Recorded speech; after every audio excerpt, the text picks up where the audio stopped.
থানার করিডোরে যখন মার্কিসের ছোট ছোট পায়ের শব্দ প্রতিধ্বনিত হল, তখন আশপাশে দাঁড়িয়ে থাকা পুলিশ কর্মীদের চোখে বিস্ময় এবং কৌতূহল স্পষ্ট ফুটে উঠছিল। 12 বছরের একটি ছেলে নিজে এসে স্বীকার করছিল যে সে চোর এবং জেলে যেতে চায়। এমন ঘটনা কখনো ঘটেনি। আইপিএস প্রিয়া শর্মা তার ফাইল বন্ধ করে থানার বড় দরজা দিয়ে ভেতরে এলেন। তার সামনে সেই ছেলেটি দাঁড়িয়েছিল, কাদামাটিতে মাখা কাপড়, ছেঁড়া জুতো এবং মুখে পরাজয় নয় বরং এক দৃঢ় সংকল্প ঝলমল করছিল। প্রিয়া চেয়ার টেনে নরম স্বরে বললেন, বাবা, তুমি চুরি করলে কেন? মার্কিসের ঠোঁটে হালকা হাসি ফুটল। যাতে আপনি আমাকে গ্রেপ্তার করতে পারেন, জেলে খাবার পাওয়া যায়।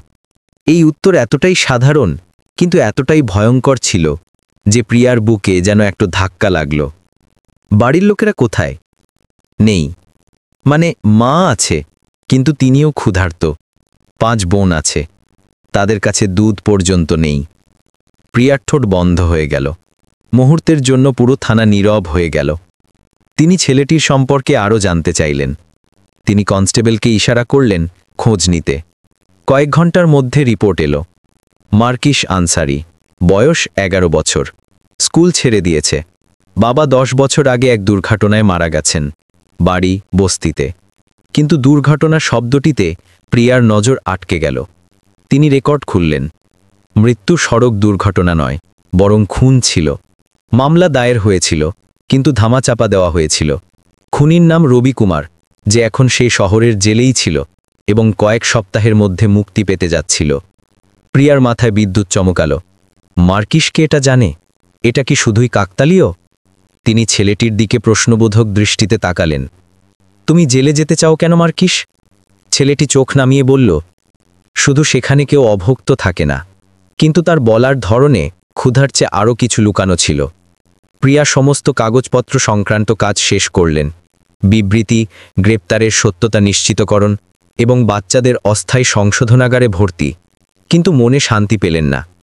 রাতে যখন সবাই ঘুমিয়ে পড়ল, তিনি আবার সেই ঘরে গেলেন যেখানে মার্কিস ঘুমাচ্ছিল।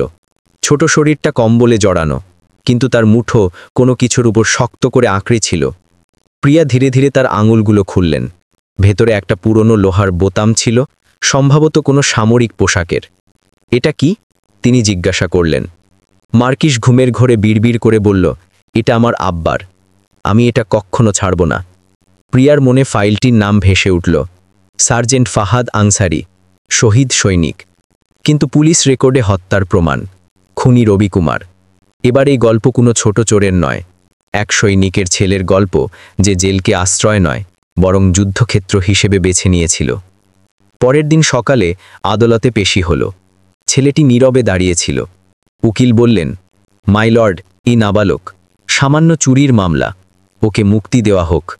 কিন্তু মার্কিস নিজে কথা বলে সবাইকে চমকে দিল, না, আমাকে জেলে পাঠিয়ে দিন, আমি সেখানেই থাকতে চাই। বিচারক অবাক হয়ে জিজ্ঞাসা করলেন, তোমার সেখানে ভয় লাগবে না? ভয়? না স্যার, সেখানে ইনসাফ পাওয়া যায়। এই বাক্যটি আদালতের বাতাসে ভেসে রইল। প্রিয়া অনুভব করলেন যে এই ছেলেটি কিছু লুকাচ্ছে। তার ইনসাফ শব্দের পেছনে গভীর আগুন ছিল। বিচারক শুনানি সংক্ষেপে শেষ করে ছেলেটিকে 4 দিনের রিমান্ডে জেলে পাঠিয়ে দিলেন। যখন পুলিশ ভ্যান রওনা হলো, প্রিয়া দাঁড়িয়ে দেখতে থাকলেন। মার্কিস পেছনের জানালা দিয়ে উকি মেরে অদ্ভুত প্রশ্ন করল, ম্যাডাম, যদি জেলে কেউ মারা যায় তাহলে কি সে গুনাহ পায় না? বদলা। প্রিয়ার পা থেমে গেল। তিনি কিছু বলতে চাইলেন, কিন্তু ভ্যান চলে গিয়েছিল। সন্ধ্যা পর্যন্ত সেই প্রশ্নই তার মাথায় ঘুরতে থাকল। যদি জেলে কেউ মারা যায় তাহলে কি সে গুনাহ পায় না? বদলা।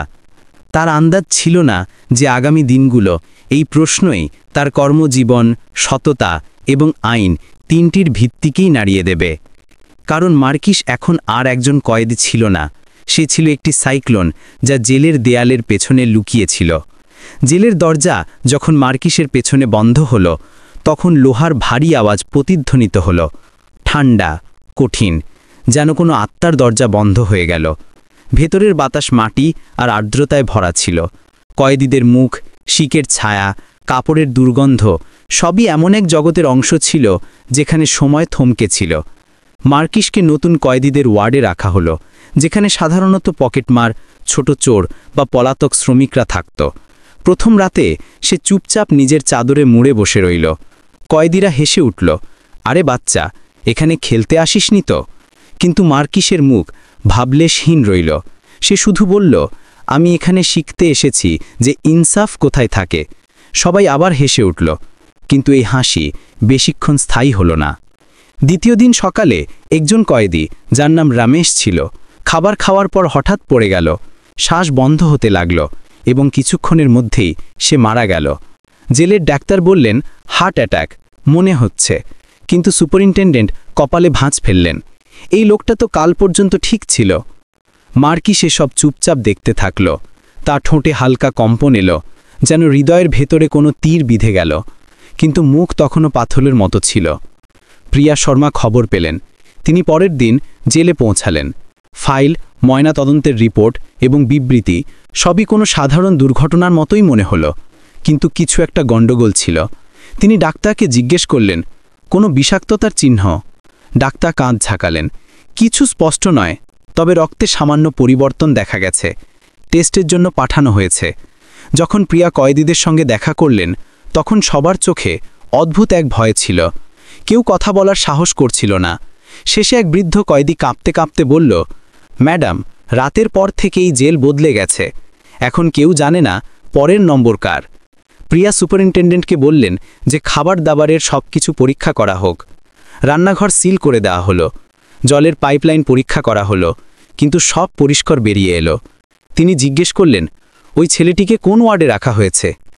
Ward number 7, madam. ওই মৃত কয়েদি কি তার কাছাকাছি ছিল?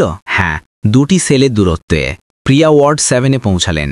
মার্কিস দেওয়ালে ছায়ায় বসেছিল, মাটিতে নিজের আঙুল দিয়ে রেখা টানছিল। এটা কি বানাচ্ছ? প্রিয়া জিজ্ঞেস করলেন। শুধু জেলের ম্যাপ, যাতে রাস্তা ভুলে না যাই। প্রিয়া তাকে মনোযোগ দিয়ে দেখলেন। তুমি জানো কাল কি হয়েছে? হ্যাঁ, রমেশ মারা গেছে। তোমার খারাপ লাগছে না? দুঃখ?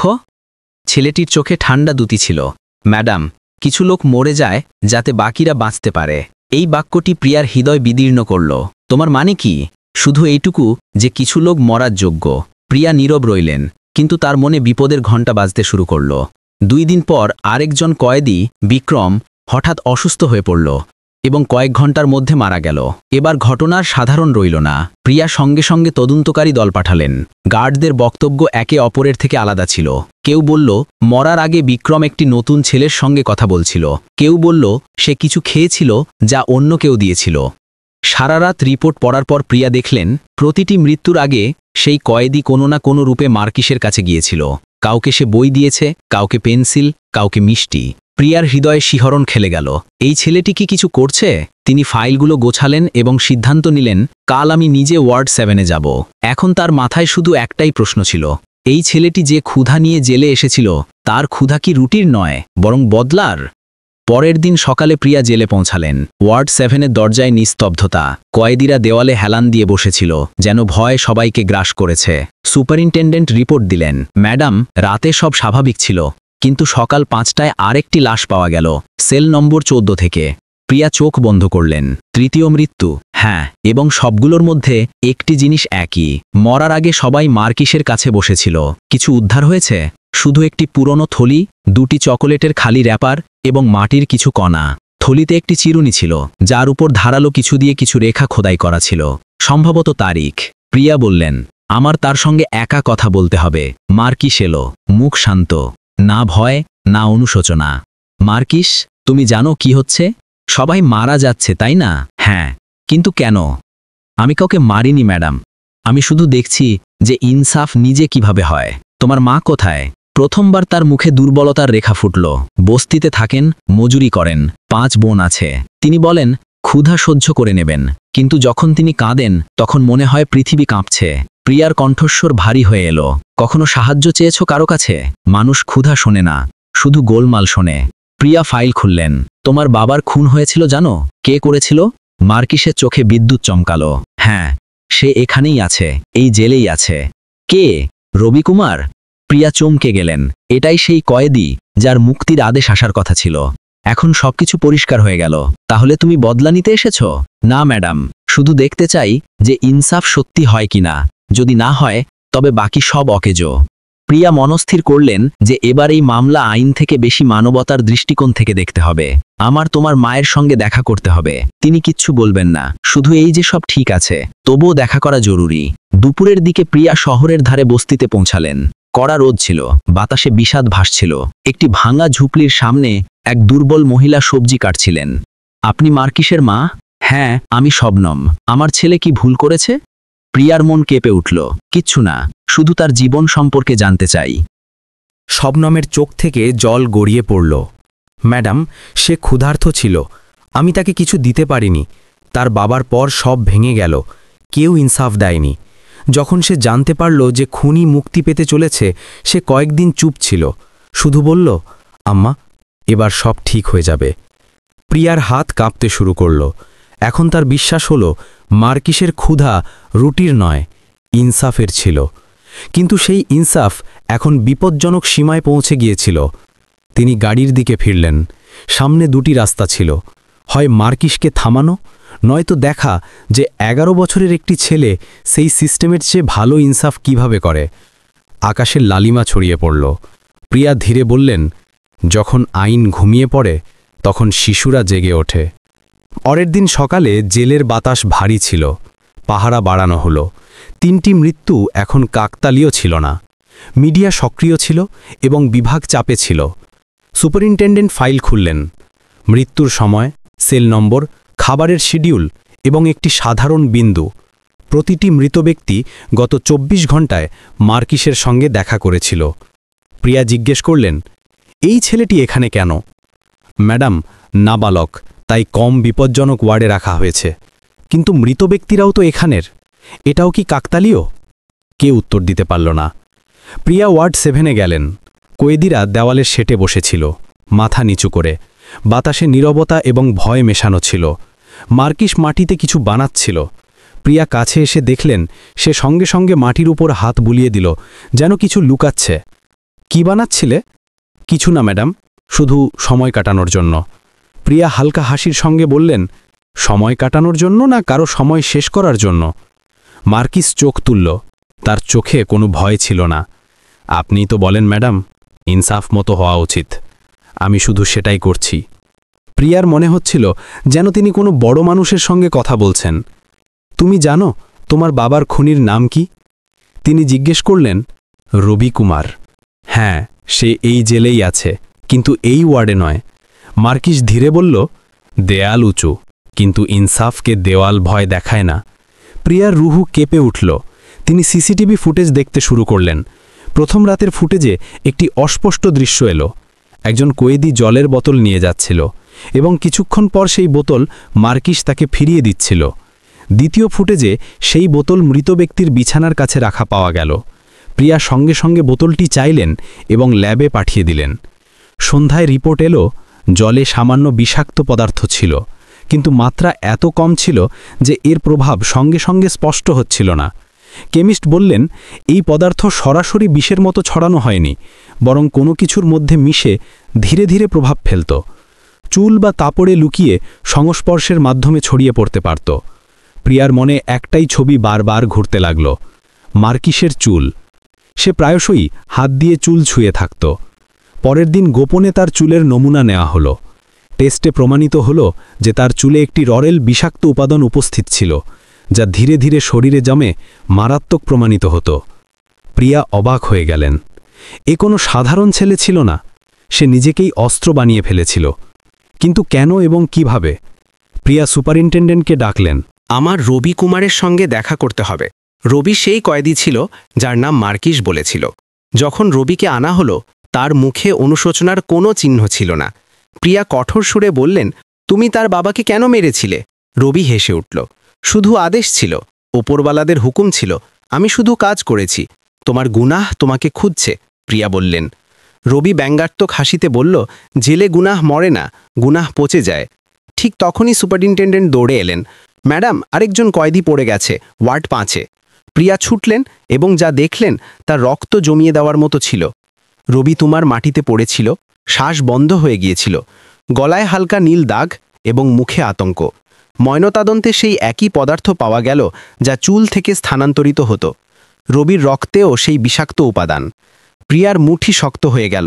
তাহলে সত্যি এটাই ছিল, মার্কিস নিজেকে অস্ত্র বানিয়েছে। তিনি ওয়ার্ড 7-এর দিকে তাকালেন। মার্কিস দেওয়ালের পেছনে দাঁড়িয়েছিল, চুপ, চোখে অদ্ভুত শান্তি। তিনি আবার ভাবলেন, ইনসাফকে দেওয়াল আটকাতে পারে না। জিলে চিৎকার, দৌড়ানো শব্দ এবং লোহার দরজার খটখটানির মধ্যে এই বদলা একটি কঠোর নিস্তব্ধ প্রভাব ফেলে গেল। পরের দিন সকালে প্রিয়া আবার মার্কিসের সেলে পৌঁছালেন। সুপারিনটেন্ডেন্ট দরজা সাবধানে খুললেন। ছেলেটি মেঝেতে বসে ভাঙা চকোলেটের র্যাপার নিয়ে খেলছিল। তুমি জানো মার্কিস, সেই লোকটা মারা গেছে? প্রিয়া বললেন। মার্কিস ধীরে জিজ্ঞেস করল, কোনজন? রবি কুমার। তার ঠোঁটে হালকা হাসি ফুটল। ভালো, তাহলে আব্বা শান্তিতে ঘুমাতে পারবেন। প্রিয়ার হৃদয় ভেঙে গেল। তুমি এটা করেছ? সে বলল, আমি কিছু করিনি ম্যাডাম, আমি তো শুধু কয়েদি, বাকি সব কিছু আল্লাহ করেছেন।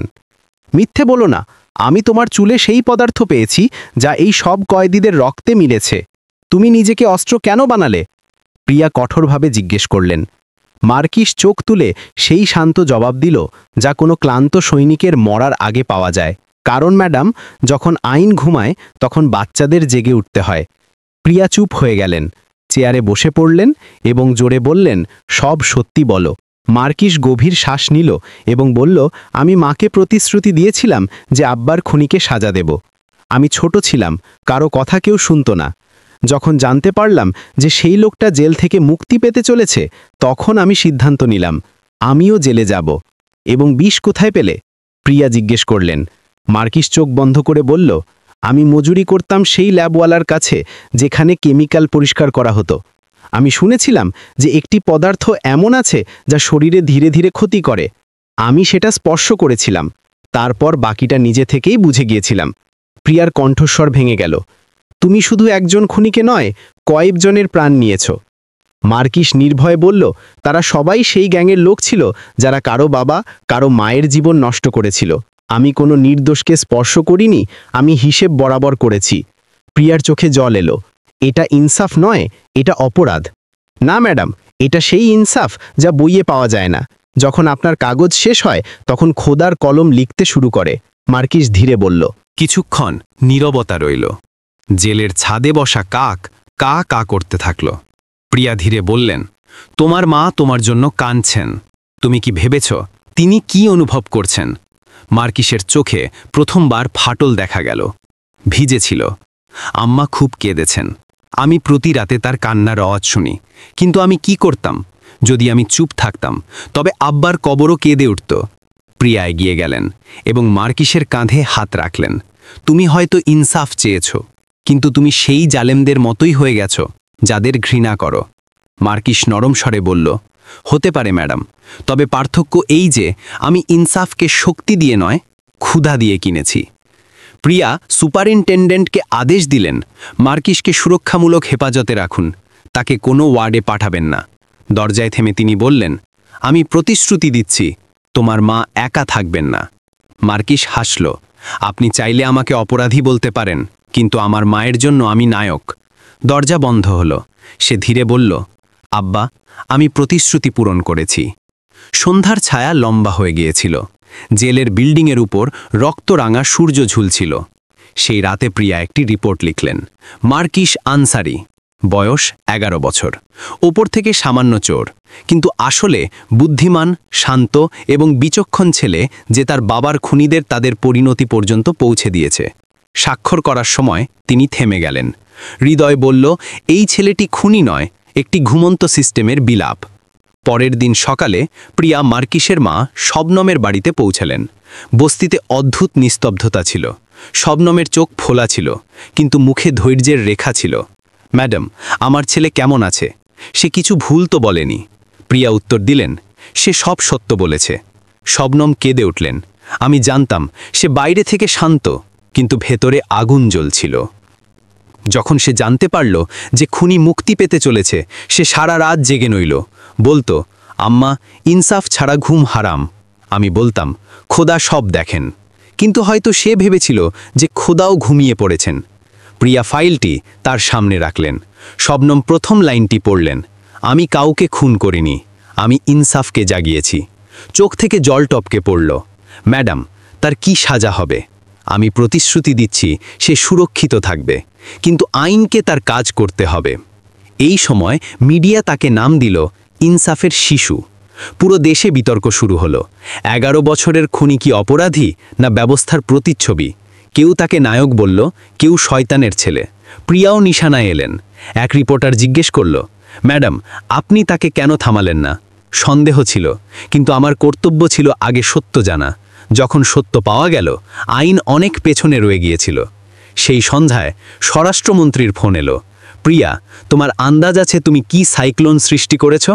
এই নাবালক খুনি সংক্রান্ত মামলা কাল সংসদে উঠবে। প্রিয়া ঠান্ডা স্বরে বললেন, স্যার, সে খুনি নয়, আমাদের সিস্টেমের আয়না। ফোন কেটে গেল। রাত গভীরে প্রিয়া আবার জেলে পৌঁছলেন।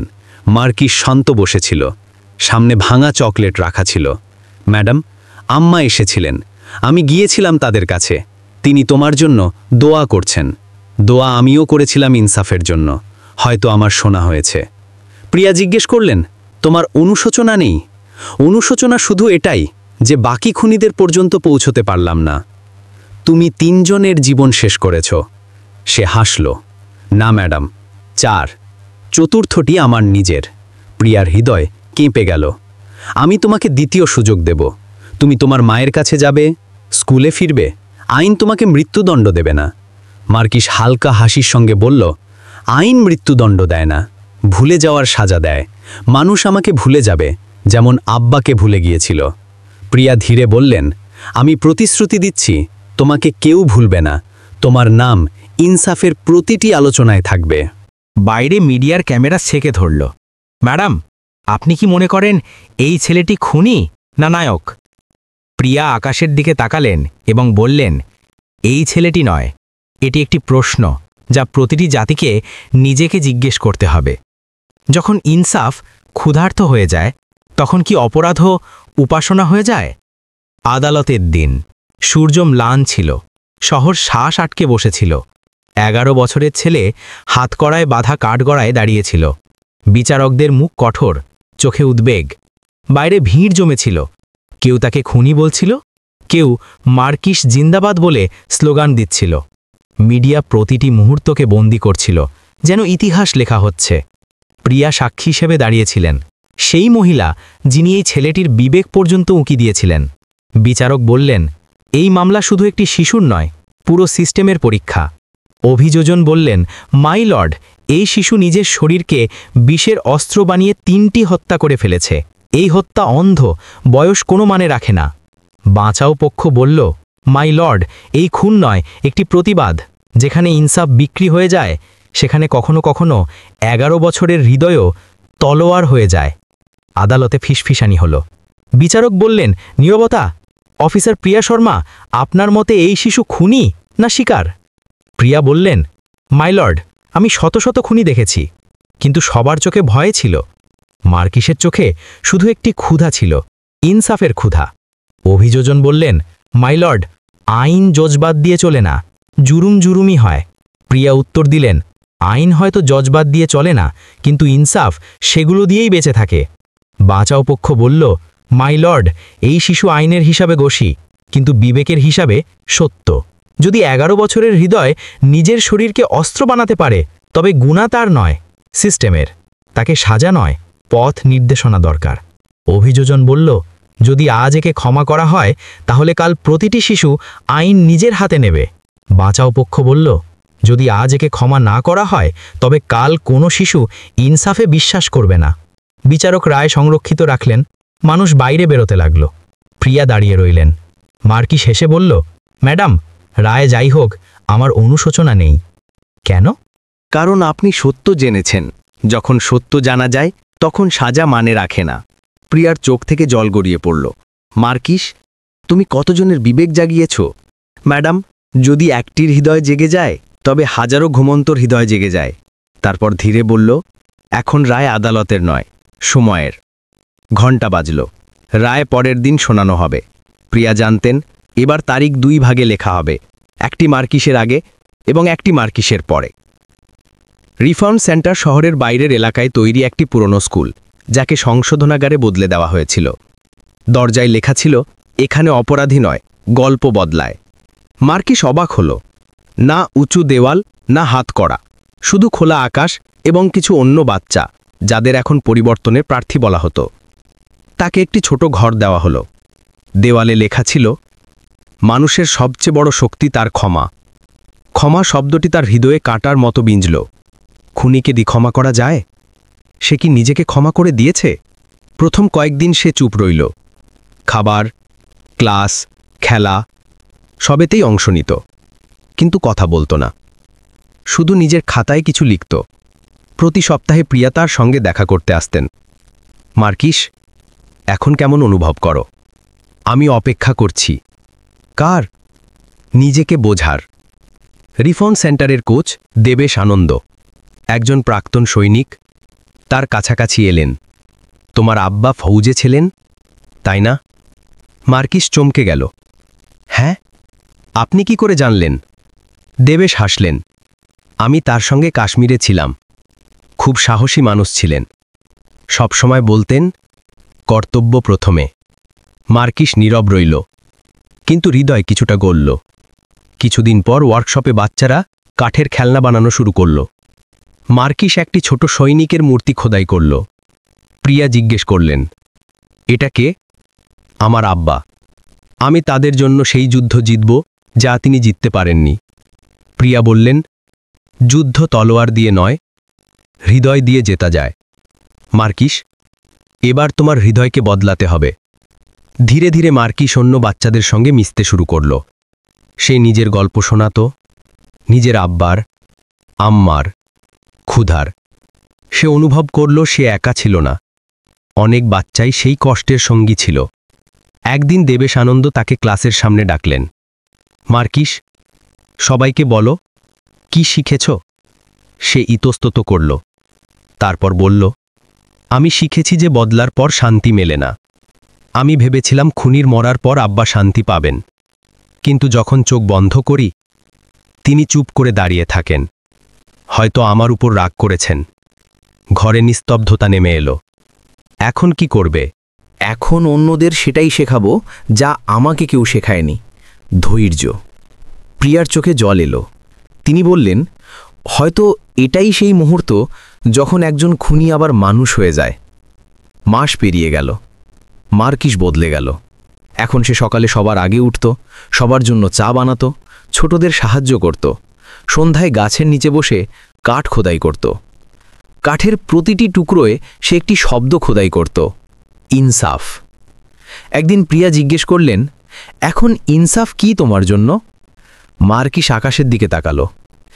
ইনসাফ সেটা নয় যা অন্যদের জন্য চাওয়া হয়, ইনসাফ সেটা যা নিজের ভেতরে জাগানো হয়। প্রিয়া হেসে তার মাথায় হাত রাখলেন। এখন তুমি সত্যিই বড় হয়ে গেছো মার্কিস। সে বলল, না ম্যাডাম, আমি বড় হইনি, শুধু ক্ষুধার্ত নই। এখন ইনসাফের পেট ভরে গেছে। তার আওয়াজে প্রথমবার শান্তি ছিল, সেই শান্তি যা আইন দেয় না, শুধু তওবা দেয়। রাতে চাঁদ জানালা দিয়ে উঁকি দিচ্ছিল। মার্কিস আকাশের দিকে তাকালো এবং ধীরে বলল, আব্বা, আমি আপনাকে বদলা দিয়ে নয়, ধৈর্য দিয়ে স্মরণ করেছি। এখন আপনি শান্তিতে ঘুমিয়ে পড়ুন। চাঁদনিতে তার মুখে প্রথমবার শৈশব ফিরে এলো। 4 বছর কেটে গেল। রিফর্ম সেন্টারের উঠোনে এখন সে সেই রোগা পাতলা 11 বছরের ছেলেটি ছিল না যে নিজেকে অপরাধী বলতো। এখন সে একজন যুবক হয়ে উঠেছে, লম্বা, চোখে শান্তি, কথায় স্থিরতা, কিন্তু মুখে সেই গভীরতা যা শুধু সেই সব মানুষের মধ্যে থাকে যারা জীবনকে খুব কাছ থেকে দেখেছে। সেই দিন রিফর্ম সেন্টারে উৎসব ছিল। প্রশাসনের আদেশে মার্কিস আনসারির মুক্তি ঠিক হয়ে গিয়েছিল। মিডিয়া, সমাজকর্মী এবং রিপোর্টার উপস্থিত ছিলেন, কারণ এটা শুধু একজন কয়েদির মুক্তি নয়, একটি গল্পের সমাপ্তি ছিল। প্রিয়া শর্মা, যিনি এখন পুলিশ একাডেমির ট্রেনিং ডিরেক্টর ছিলেন, নিজে সেখানে পৌঁছালেন। যখন মার্কিস তাকে দেখল, তখন কিছু মুহূর্ত দুজনেই নীরব রইলেন, যেন সময় থমকে গিয়েছিল। প্রিয়া ধীরে বললেন, খুব বদলে গেছ। মার্কিস হাসল। আপনিও ম্যাডাম, এখন আপনার মুখে সেই কঠোরতা নেই যা প্রথমবার দেখেছিলাম। হয়তো তুমিই বদলে দিয়েছ আমাকে মার্কিস। তুমি শিখিয়েছ যে আইনকে শুধু বইয়ে নয়, হৃদয়ে লেখা উচিত। মুক্তির অনুষ্ঠানে ন্যায়মন্ত্রীও উপস্থিত ছিলেন। মিডিয়ার গোলমালের মধ্যে যখন মার্কিস মাইকের সামনে এলো তখন পুরো হল নীরব হয়ে গেল। সে বলল, আমি স্বাধীন হচ্ছি, কিন্তু আমার স্বাধীনতা জেলের দেওয়াল থেকে নয়, আমার বিবেক থেকে শুরু হয়েছিল। আমি একসময় ভেবেছিলাম যে ইনসাফ বন্দুক দিয়ে মেলে, কিন্তু আমি ভুল ছিলাম। ইনসাফ তখন হয় যখন আমরা জুর্মের সঙ্গে নয়, নিজের সঙ্গে লড়াই করা শিখি। প্রিয়ার চোখ থেকে জল গড়িয়ে পড়ল। মার্কিস এগিয়ে বলল, আমি সেই সব বাচ্চাদের জন্য কথা বলছি যাদের মা বাবা জুর্মের শিকার হয়েছিল এবং যাদের আদালত শোনেনি। মনে রেখো, ইনসাফ কখনো নীরব হয় না, শুধু কখনো কখনো তাকে জাগানোর জন্য কোনো মার্কিসকে জন্ম নিতে হয়। হাততালি প্রতিধ্বনিত হতে লাগল। মিডিয়া সেই মুহূর্তটিকে ইতিহাস বানিয়ে দিল। এরপরে মার্কিস একটি নতুন পরিচিতি পেল। সে এখন ইউথ জাস্টিস প্রোগ্রামের অ্যাম্বাসেডর ছিল। তার মিশন ছিল কোনো শিশু যেন ইনসাফের জন্য অপরাধ না করে। সে স্কুল এবং সংশোধনাগারে গিয়ে নিজের গল্প শোনাত। তার কথাগুলো ছোট হতো, কিন্তু প্রভাব গভীর। ক্ষুধা মিটে যায়, কিন্তু বিবেকের ডাক নয়। যদি হৃদয় জেগে যায়, তবে দুনিয়া বদলে যায়। আমি বদলা নিয়েছিলাম, কিন্তু হৃদয় খালি হয়ে গিয়েছিল। তারপর ধৈর্য শিখলাম, তখন হৃদয় ভরে গেল। যদি তোমার ইনসাফ দরকার হয়, তবে লড়াই করো জ্ঞান এবং সহমর্মিতা দিয়ে, ঘৃণা দিয়ে নয়। 1 বছর পর একটা টিভি ইন্টারভিউতে মার্কিসের সামনে মাইক্রোফোন রাখা হলো। স্টুডিওর আলো তার মুখে পড়ছিল, কিন্তু তার চোখে সেই পুরনো শান্তি ছিল যা একসময় আগুনের মতো জ্বলত। সাংবাদিক, একজন প্রখ্যাত টিভি উপস্থাপক, তাকে জিজ্ঞেস করলেন, মার্কিস, তুমি এখন ইউথ জাস্টিস প্রোগ্রামের অ্যাম্বাসেডর, কিন্তু একসময় তুমি ছিলে একজন কয়েদি যাকে সমাজ খুনি বলেছিল। এই যাত্রা কেমন ছিল? মার্কিস মুচকি হেসে বলল, এটা যাত্রা নয় সাংবাদিক সাহেব, এটা ছিল একটা যুদ্ধ। বাইরের দেয়ালের সঙ্গে নয়, নিজের ভেতরের অন্ধকারের সঙ্গে। আমি ভেবেছিলাম ইনসাফ মানে বদলা, কিন্তু রিফর্ম সেন্টারে শিখলাম ইনসাফ মানে নিজেকে বদলানো। সাংবাদিক কিছুটা অবাক হয়ে জিজ্ঞেস করলেন, তুমি কি কখনো ভাবো যদি তুমি সেই পথ না নিতে তবে কি হতো? তুমি তো সাধারণ জীবন বেছে নিতে পারতে। মার্কিস চোখ নামিয়ে বলল, সাধারণ জীবন? যখন তোমার মা ক্ষুধায় কাঁদে, তোমার বাবার খুনি হাসে, তখন সাধারণ জীবন বলে কিছু থাকে না। আমি যা করেছি তা ভুল ছিল, কিন্তু আমার কাছে তখন আর কোনো পথ খোলা ছিল না। আমি শুধু জানতাম আমার আব্বার কবর নীরব থাকতে পারে না। স্টুডিওতে নিস্তব্ধতা নেমে এলো। সাংবাদিকের চোখেও একটা জলের ঝিলিক দেখা গেল। তিনি বললেন, তুমি এখন বাচ্চাদের সঙ্গে কাজ করো, তাদের কি বলো? মার্কিস আকাশের দিকে তাকালো, যেন তার আব্বার ছায়া সেখানে দেখতে পাচ্ছে। আমি তাদের বলি, ঘৃণা তোমাকে শক্তি দেবে, কিন্তু শান্তি দেবে না। যদি ইনসাফ চাও, তবে পড়াশোনা করো, লড়াই করো, কিন্তু নিজেকে হারিয়ে ফেলো না। আমি নিজেকে হারিয়েছিলাম, কিন্তু প্রিয়া ম্যাডাম আর দেবেশ স্যার আমাকে ফিরিয়ে এনেছেন। সাংবাদিক জিজ্ঞেস করলেন, তোমার মায়ের কথা বলো, তিনি কি ভাবেন এখন? মার্কিসের মুখে একটা নরম হাসি ফুটল। আম্মা এখন হাসেন। তিনি বলেন, তুই আমার নায়ক ছিলি, এখন সবার নায়ক। তিনি আমার জন্য রান্না করেন, আমার বোনদের পড়তে সাহায্য করেন। আমি তাদের জন্য একটা ছোট বাড়ি বানিয়েছি। এখন আর ক্ষুধা আমাদের দরজায় আসে না। ইন্টারভিউ শেষ হলো। স্টুডিওর বাইরে মানুষ তাকে ঘিরে ধরল। কেউ হাত মেলালো, কেউ ছবি তুলল, কিন্তু মার্কিসের চোখ শুধু একজনকে খুঁজছিল। প্রিয়া শর্মা দূরে দাঁড়িয়েছিলেন, তার চোখে গর্ব আর আবেগ মিশেছিল। মার্কিস তার কাছে গিয়ে বলল, ম্যাডাম, আপনি ছাড়া আমি এখানে দাঁড়াতে পারতাম না।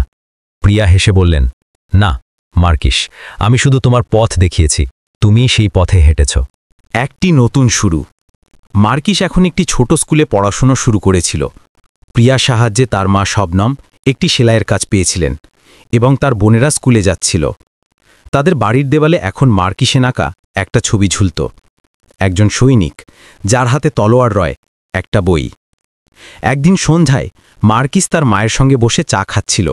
শবনম বললেন, তুই যখন ছোট ছিলি তখন বলতি, আম্মা আমি একদিন সব ঠিক করে দেব। আমি হাসতাম, কিন্তু তুই সত্যিই ঠিক করে দিয়েছিস। মার্কিস এসে বলল, আম্মা আমি শুধু শুরু করেছি, এখনো অনেক কিছু ঠিক করার বাকি। সেই রাতে সে তার খাতায় লিখল, ইনসাফ একটা যাত্রা যা কখনো শেষ হয় না। তুমি যদি একজনের জন্য লড়ো, তবে হাজারো হৃদয় জেগে ওঠে। আমি আর ক্ষুধার্ত নই, কিন্তু আমার বিবেক এখনও জেগে আছে। সমাজের প্রতিধ্বনি। মার্কিসের গল্প শহরের সীমানা ছাড়িয়ে ছড়িয়ে পড়ল। স্কুলে, কলেজে, এমনকি পার্লামেন্টেও তার নাম উঠতে লাগল। সে একটি প্রতীক হয়ে উঠল। যে শিশু একা আইনের বিরুদ্ধে দাঁড়িয়েছিল কিন্তু শেষে সেই আইনকে জাগিয়ে তুলেছিল। প্রিয়া শর্মা পুলিশ একাডেমিতে তার ছাত্রদের বলতেন, মার্কিস আমাকে শিখিয়েছে আইন শুধু কাগজের নয়, মানুষের হৃদয়ের। যদি তুমি একজনের বিবেক জাগাতে পারো তবে তুমি একটি জাতিকে দাগাতে পারো। একটি বছর পর মার্কিস একটি জাতীয় পুরস্কার পেল।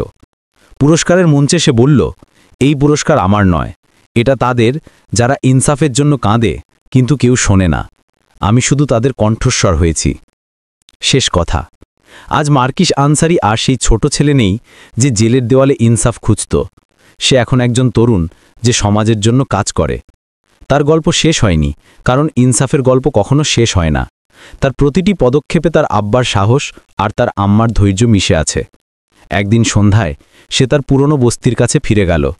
সেখানে এখন একটি ছোট্ট লাইব্রেরি তৈরি হয়েছে তার নামে। বাচ্চারা তাকে ঘিরে ধরল। একজন জিজ্ঞেস করল, মার্কিস ভাই, তুমি কিভাবে এত বড় হয়ে গেলে? সে হেসে বলল, আমি বড় হইনি, আমি শুধু শিখেছি যে ইনসাফের জন্য লড়তে হয় হৃদয় দিয়ে, হাত দিয়ে নয়। আকাশে চাঁদ উঠল। মার্কিস তার পকেট থেকে সেই পুরনো লোহার বোতাম বের করল যেটা তার আব্বার ছিল। সে ধীরে বলল, আব্বা, এখন আমি শুধু তোমার ছেলে নই, আমি তোমার স্বপ্নের সৈনিক। তার চোখে আর ক্ষুধা ছিল না, ছিল শুধু একটা প্রতিশ্রুতি, ইনসাফের পথে হাঁটা যতদিন হৃদয় জেগে থাকে।